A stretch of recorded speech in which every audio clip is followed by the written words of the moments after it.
This is the Almost Timely newsletter for the week of July 16th, 2023.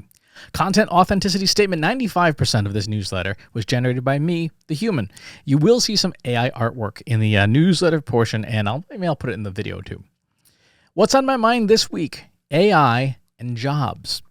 I think I've answered the will AI take your job question more times in the past week than in the past 6 months.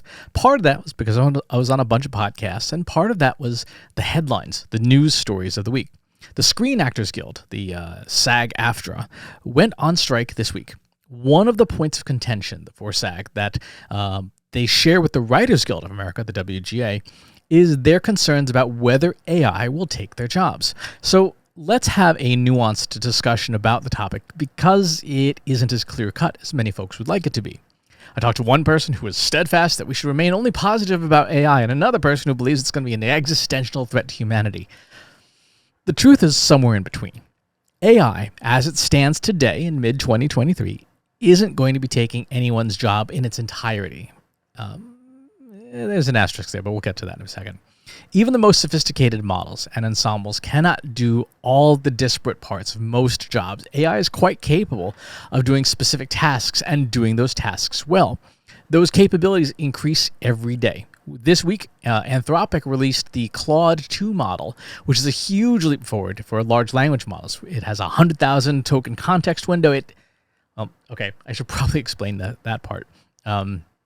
If you're not familiar, a context window is effectively how much a large language model can remember at any given time in the context of a specific conversation. If you've used smaller models like GPT-J6B, the old GPT-3, and many of the open source models, you know that these models have relatively short memories. If you remember back when ChatGPT came out in November of 2022, it had a relatively short memory, right? You could be talking to them about something, and in the span of a few paragraphs, it's like they've forgotten what they were talking about. They just didn't remember.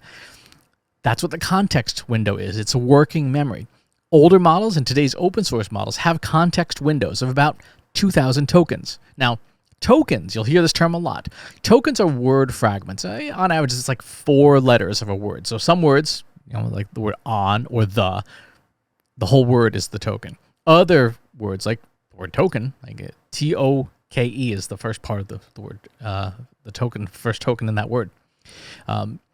Tokens are word fragments. On average, 100 tokens equals roughly 66 words, about 2/3 of the token size. So whatever token number you see, 2/3 of that is the number of words that is being talked about. So a model that has a context window of 2,000 tokens can remember about 1,300 words, give or take.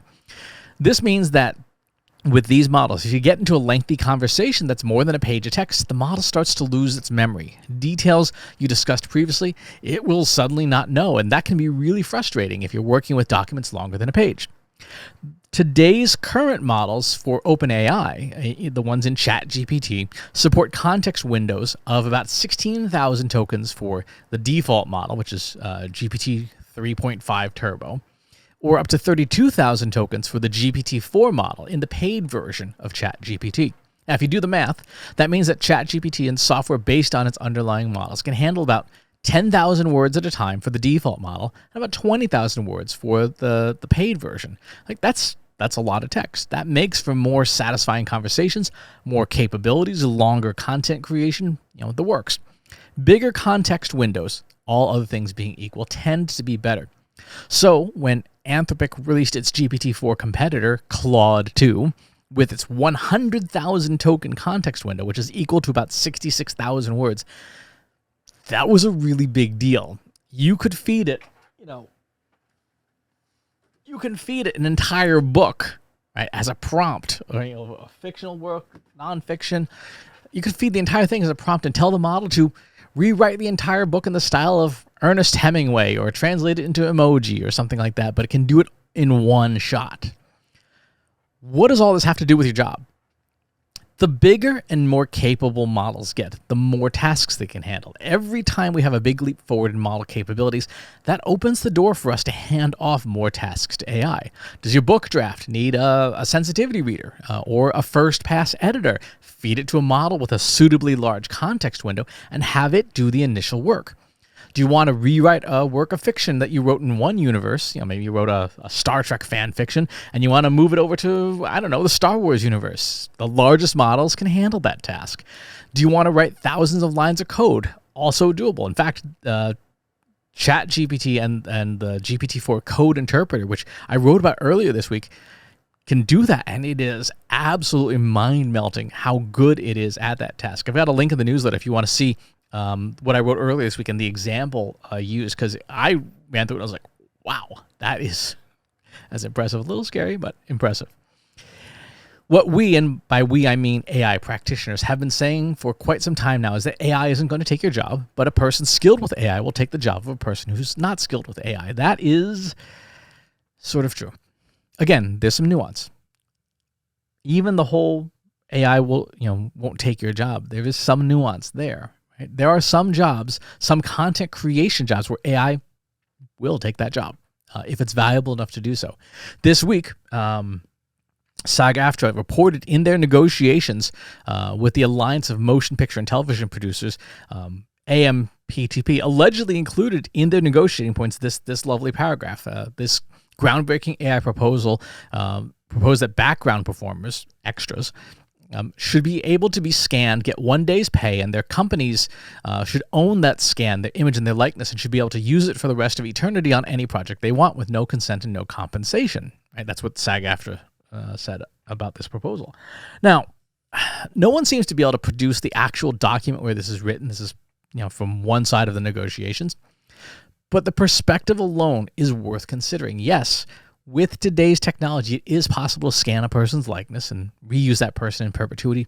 And I should hope that anyone in the entertainment industry has a good enough lawyer to look for that clause in a contract and amend it appropriately. You should be saying, like, you can use it only for this production and so on and so forth. But for background talent, extras, our technology is getting good enough that background actors can largely be synthetic anyway. That job, a person just milling around in the background, that's a job AI absolutely can do. If you haven't already seen Unreal Engine's MetaHuman Creator, and I'll put a link to a short film made entirely with the technology, you should. It is uncanny how good these generated synthetic humans look, more than good enough to synthesize a background actor, wandering down the street or standing on the corner looking at their phone. The technology is more than capable of doing that in a very convincing way. So yes, there are some instances where AI will take someone's job. Not many, but they do exist. Let's now talk about the second part, the idea that someone skilled with AI will take the job of someone who is not. This is true. But there's an additional dimension at play here. AI is a force multiplier. It lets you be more of you, right? It amplifies human capabilities. A good writer, with the help of AI, becomes a prolific good writer. A good painter, with the help of AI, becomes a prolific good painter. AI works best when someone who has subject matter expertise can craft the necessary prompt details to bring out the specifics that only an expert would know. For everyone else, it adds to our capabilities and maybe even gives us capabilities that we don't have. They're not expert level, but they're pretty good. For example, in a recent Discord chat, some friends of mine were celebrating two members of our community becoming a couple. One of them has their profile picture, their avatar is of a blue frog. The other has the avatar of a trash can. Don't ask. In the conversation, someone joked that they needed a combined profile picture of some kind. Naturally, I hopped over to Bing Image Creator and gave it the appropriate prompt to generate. Right? AI gave me a capability I don't have. I'm not an artist. I don't generate art like this. The software, however, enabled me to become a good enough artist to fulfill the requirements in that moment. Is it great art? No. Could a human artist, a skilled artist, do better? Yes, absolutely. Is it good enough? Yeah. AI is a force multiplier. Right? It made me more capable, which in turn means it allows one person to do the work of more than one person. A writer empowered by AI can do the work of more than one writer who doesn't have AI capabilities. How much more? It depends. But it's not unreasonable to believe that it's multiples, right? 2, 3, 5, maybe even 10 people, which means that if you're, say, a content marketing production agency or a company, You could either scale your business 2, 3, 5, or 10x based on the number of employees you have if there's enough business to be had, or alternately, reduce headcount by 2, 3, or 5, or even 10x, depending on the content you create and how skilled your remaining writers are. This is the part that we as an industry are not totally being honest about. When we say that a person skilled with AI will take the job of a person not skilled with AI, it's not a 1-to-1 ratio. Depending on the job, it could be a many-to-1 ratio. Right? A person skilled with AI will take the jobs plural, of people not skilled with AI. No. Is it all doom and gloom? No. For every job that AI consumes, it's going to create ripple effects, which we talked about in the past. I'll put a link to the past article on that. You might lose 90% of your writers, but then you have to hire 10x the number of editors or promoters or distributors or advertisers to deal with the fact that you've now got this glut of new content in this example.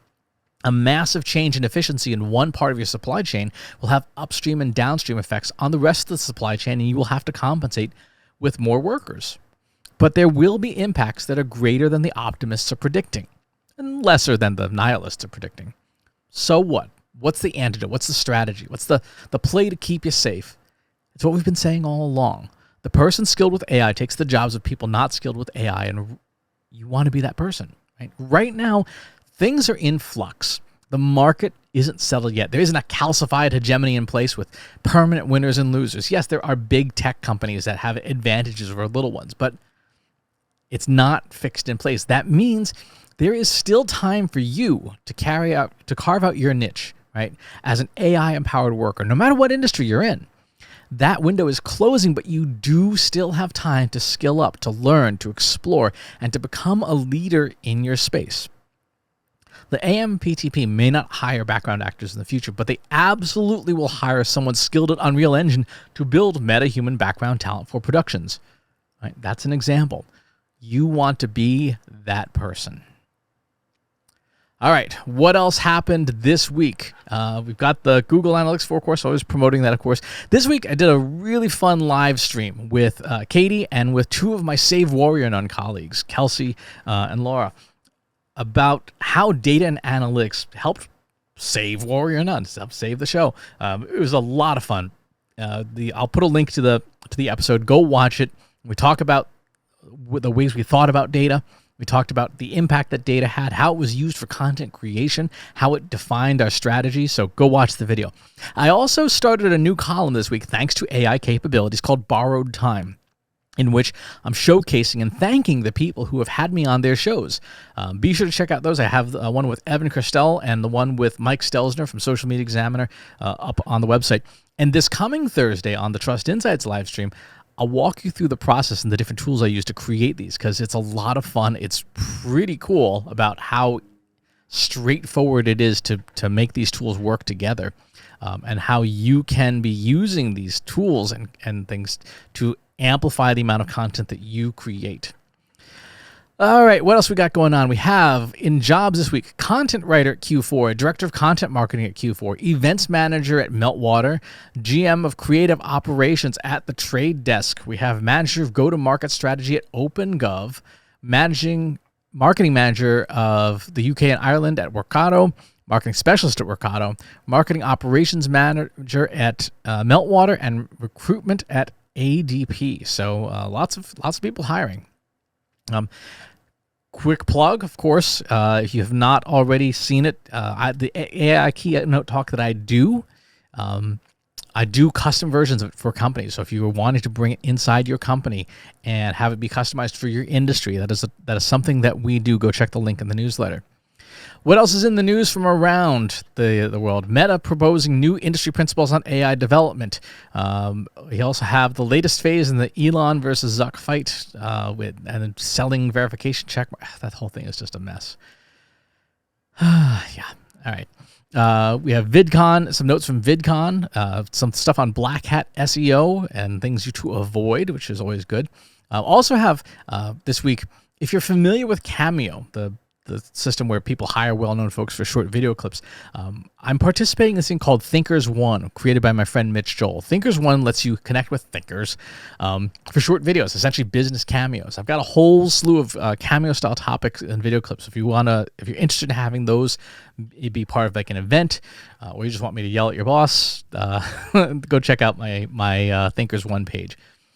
In other news, Sarah Silverman is suing ChatGPT for copyright infringement. That case is going to be one to watch because, as we've talked about in the past, training data, whether it's copyright infringement or not, depends on the jurisdiction you're in. In the EU, it is copyright infringement. It has been ruled that. In Japan, it's the opposite. It is not copyright infringement. So we're going to see how the USA courts deal with that. But it's going to be very, very interesting. Other news, we have improving employee experience using IBM AI, climate change having a bizarre impact on the color of our oceans, and the world's fiercest heat wave is going on right now. It's something crazy. In Death Valley, I think this weekend, today and tomorrow, it's supposed to get to 130 Fahrenheit, which is 54 Celsius.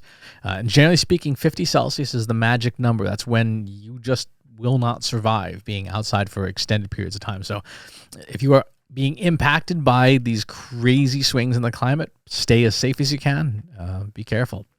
Upcoming events.